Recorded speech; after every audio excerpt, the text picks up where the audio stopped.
Bonjour à tous et toutes. Aujourd'hui, je vous montre comment utiliser eureka.cc pour trouver des articles d'actualité sur une foule de sujets. Et donc, pour commencer, mon nom c'est Camille Fitch-Kutcher. Je suis bibliothécaire ici à Polytechnique. Alors, pour commencer, on va aller accéder à la ressource. Donc, vous avez la page d'accueil de la bibliothèque ici. Donc, Eureka est une de nos bases de données. Donc, on va cliquer sur base de données A à Z. Et ici, on va se rendre à Eureka. Vous allez voir, elle est là. Donc, dans Eureka, c'est une ressource payante que la bibliothèque paye évidemment. Vous devez avoir votre proxy installé pour y accéder. Donc, si jamais ça fonctionne pas, vous n'arrivez pas à cet écran de la maison. Alors, il va falloir installer le proxy. Ça se trouve sur le site web de la bibliothèque aussi. Sous Service, vous avez accédé aux ressources de l'extérieur de Polytechnique. Et là, ça va vous expliquer comment installer le proxy sur votre ordinateur pour que vous puissiez accéder à toutes nos ressources. Donc, on se lance dans Eureka. Eureka, c'est une base de données qui recense les journaux, magazines et plusieurs autres types de documents d'actualité de partout dans le monde, avec une excellente couverture des journaux canadiens et québécois en particulier.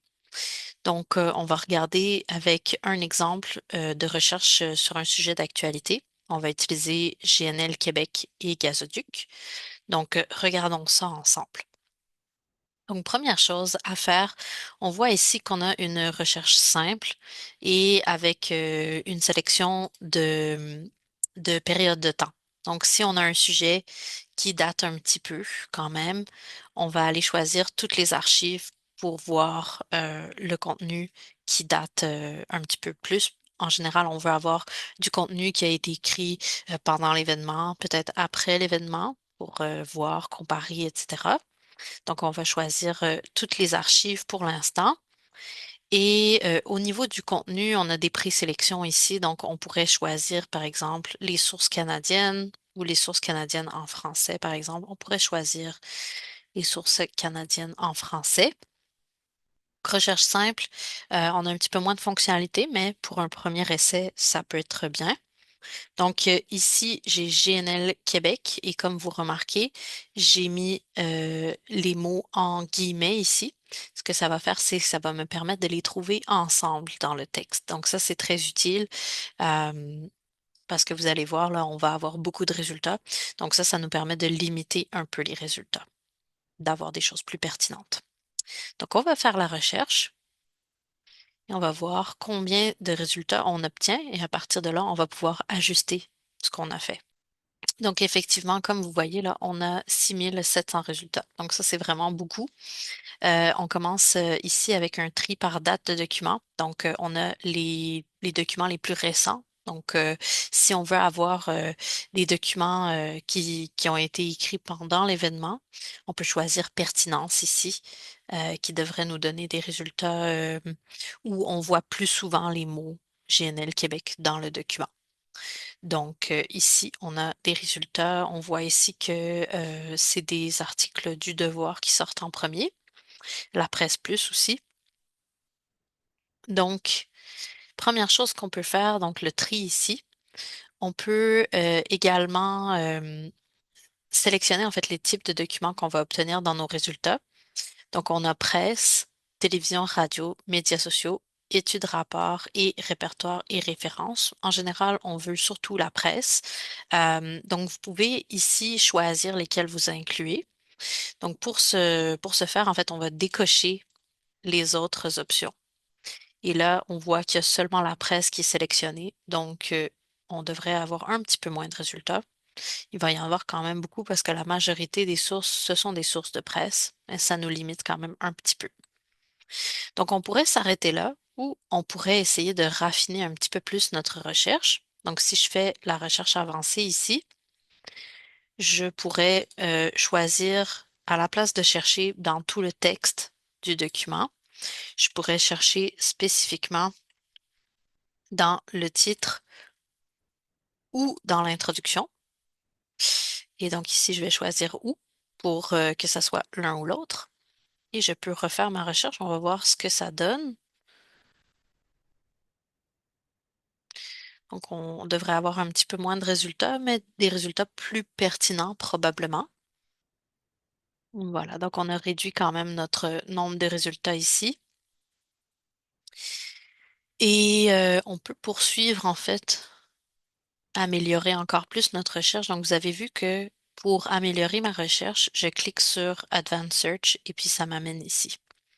Donc qu'est-ce que je peux faire d'autre pour améliorer ma recherche? Je vais laisser mes mots-clés tels quels. Je pourrais ici choisir une période. Donc, si je veux avoir les documents, donc des 10 dernières années, par exemple, ça, c'est un peu, disons que je veux commencer en 2015.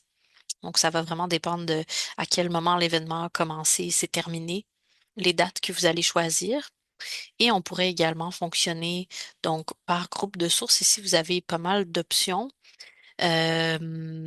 Donc, on avait le Canada ici. On peut aussi fonctionner par nom de source. Donc, si on veut avoir, par exemple, juste les résultats de la presse, on va aller choisir ici la presse. Puis là, vous allez remarquer, il y en a plusieurs. Donc, si vous n'êtes pas sûr lequel est le bon, là, vous pouvez aller vérifier ici. Euh, voilà, donc vous voyez ici l'information sur, sur le périodique, donc le journal ou le magazine. Moi, je vais cocher tous les résultats là, pour être sûr d'avoir tout ce qui est la presse. Et on va avoir ici donc 96 résultats. Donc, on a un petit nombre de résultats. Donc, allez regarder peut-être quels journaux vous aimeriez consulter et vous pouvez fonctionner comme ça. Alors, la prochaine chose qu'on peut faire pour améliorer nos résultats, ça va être d'ajouter des mots-clés. Donc, des fois, on a peu de résultats, on doit choisir des mots-clés qui seraient associés ou des synonymes pour pouvoir augmenter notre nombre de résultats. Alors, dans ce cas-ci, on va aller ajouter or et on va aller ajouter gazoduc.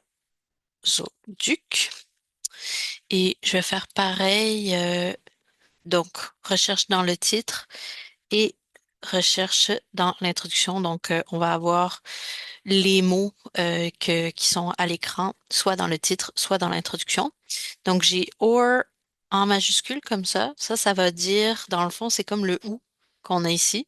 On va aller chercher l'un ou l'autre. Alors, vous allez voir, ça va augmenter notre nombre de résultats, mais si on a bien choisi nos mots-clés, ça devrait être des résultats pertinents. Donc, comment on fait pour ensuite aller consulter un document qui nous intéresse? Ben, on va tout simplement cliquer sur le titre et on va pouvoir lire directement l'article d'ici. Et sinon, on peut également télécharger le document en format PDF, donc pour pouvoir le lire plus tard. Et on peut aussi regarder ici les informations bibliographiques pour pouvoir citer le document. Donc, on a tout ce qu'il nous faut ici pour citer le document. Et ben, un avantage d'utiliser Eureka par rapport à tout simplement d'aller sur Google, c'est sûr que vous avez des fonctionnalités de recherche plus intéressantes sur un outil comme ça, mais c'est aussi que souvent vous avez des limites de consultation de documents. Par exemple, la presse, vous pouvez seulement consulter 3 ou 4 articles, ça vous limite beaucoup. Donc, avec Eureka, vous n'avez aucune limite et vous pouvez consulter autant de documents que vous le souhaitez. Donc, voilà, ça va être tout pour aujourd'hui pour Eureka. Et vous pouvez toujours contacter biblio@polymtl si vous avez des questions. Merci.